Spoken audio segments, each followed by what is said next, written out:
На данный момент почти 4 часа утра мы находимся возле здания Центрального аппарата Министерства внутренних дел Кыргызской Республики по поводу случившегося сегодня дорожно-транспортного происшествия на объездной, виновником которого предварительно стал сотрудник милиции при управлении служебным автомобилем Mercedes-Benz W221 с госномером МВД 500М.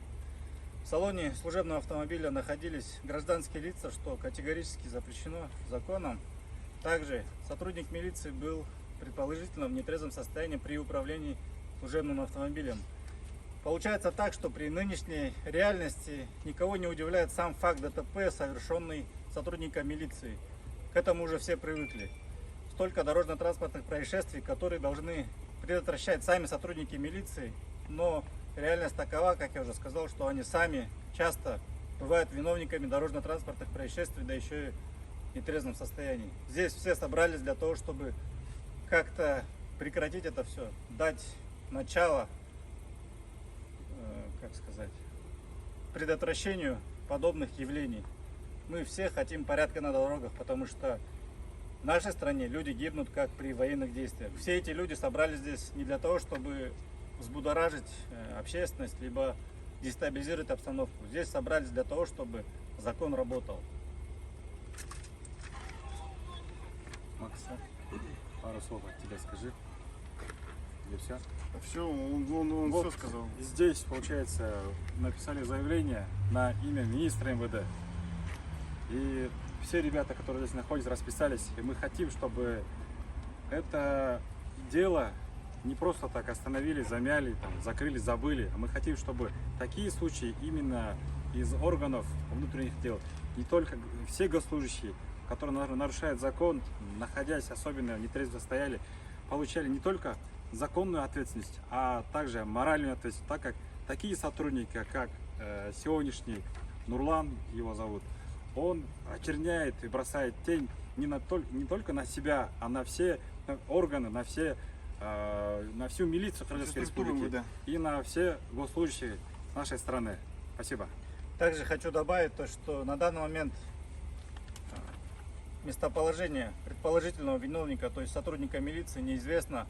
Как вы все знаете, когда происходят какие-то происшествия, журналисты собираются, сами сотрудники милиции в сопровождении в наркологию везут, проверяют на наличие алкоголя в крови, но сегодня этого сделано не было, и мы не знаем до сих пор, как и само руководство ГУВДД, где этот сотрудник находится на данный момент.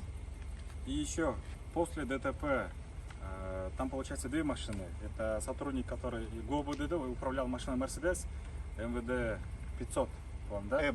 500М. Он, получается, отправил пассажиров, которые находились вместе с ним на заднем сиденье, которые сидели, двое девушек, на частной машине. То есть ему помогли какие-то ребята гражданские, которые пришли, быстро-быстро их затолкали. А потом выяснилось, что эти девушки находятся сейчас в Бишкеке, в больнице. У одной сломана тазовая часть и рука, у одной еще одна кость.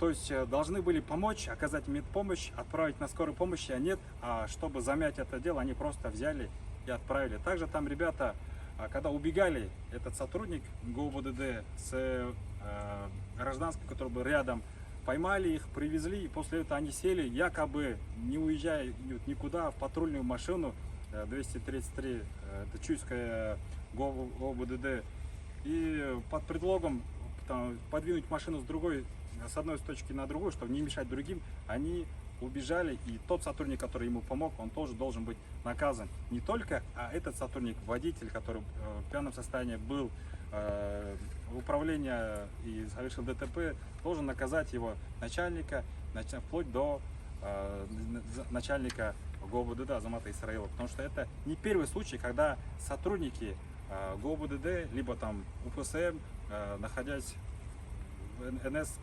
попадаются на объектив камеры. Все?